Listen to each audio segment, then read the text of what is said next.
Slamwich would be out of print, but I went to a board game store yesterday and I saw that this was still on the shelves, which made me smile.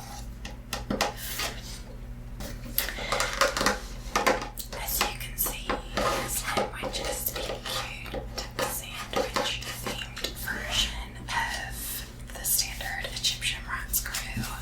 And honestly, I have no clue why this game is called Egyptian Rats Crew. If you know, please tell me, because I do not know. The only thing that I can think of is maybe there were a lot of rats in Egypt, so maybe you're like catching the rats, like whack-a-mole, but for rats. I don't know. Because this game is sort of similar where you're slapping the cards like whack-a-mole, I have no idea if that's why it's called Egyptian Rats Crew, but that's the only thing that I can think of. But I do not condone slapping rats because they are sweethearts. I actually had a few domestic rats as pets years back, and they're adorable. So yeah. So first I will start with a sandwich, which you can tell by these torn up rules is quite old.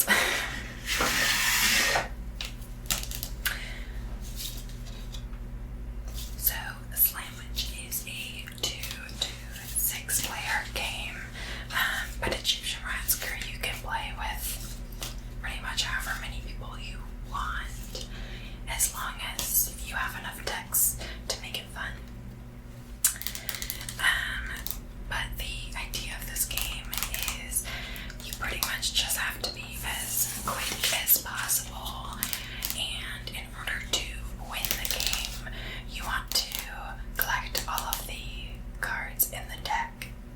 I would say a typical game of Slamwich is about 20 minutes, but if you are playing with people who are very equally matched in skill level, then this game can pretty much go on forever. Me and my one brother have played this with each other since we were kids, and we love this game. But whenever we play it with our family, it always ends up just the two of us going back and forth for forever. But we don't mind that because we love to play, so we'll play forever until one of us gets out on top. So the setup of the game is first you'll just shuffle up the deck, which I'm remembering right now is difficult to do with bread-shaped cards. So we'll do this way.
also, if I place the muncher card and the next person places the same number muncher card, then you can slap this.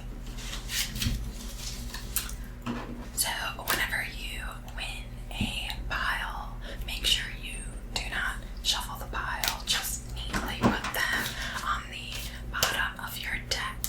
So this adds an extra skill you can use of trying to memorize the cards in people's decks so that you can anticipate what's coming next.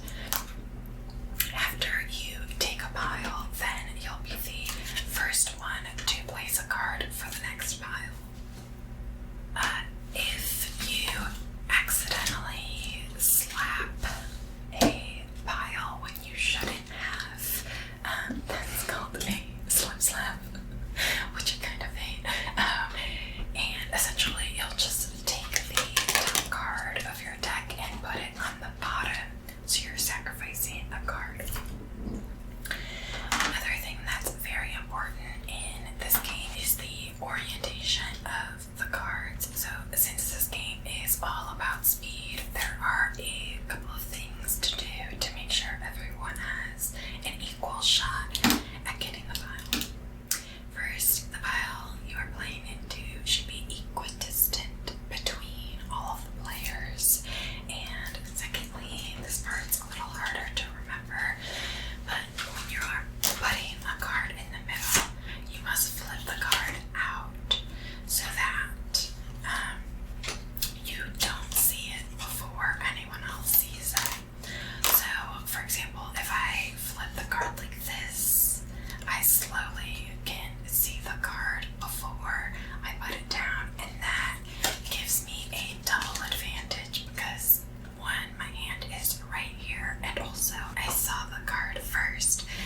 In order to avoid that, you flip the card out like this.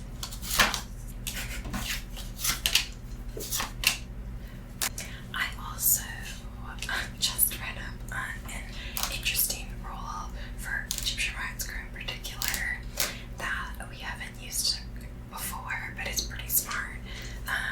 So a lot of times when people are playing, they'll sort of hover their hand like this to be ready to slap. And if they're doing this, another player can slap their hand down, which would mean that they did an accidental slap and they would have to sacrifice a card. So that's kind of an incentive to not be hovering over the deck. So those are pretty much all of the rules for Slamwich. You'll keep on playing like this, and whoever is left with all the cards wins the game. So now I'll talk you through almost the same game, but in a standard deck.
because they can be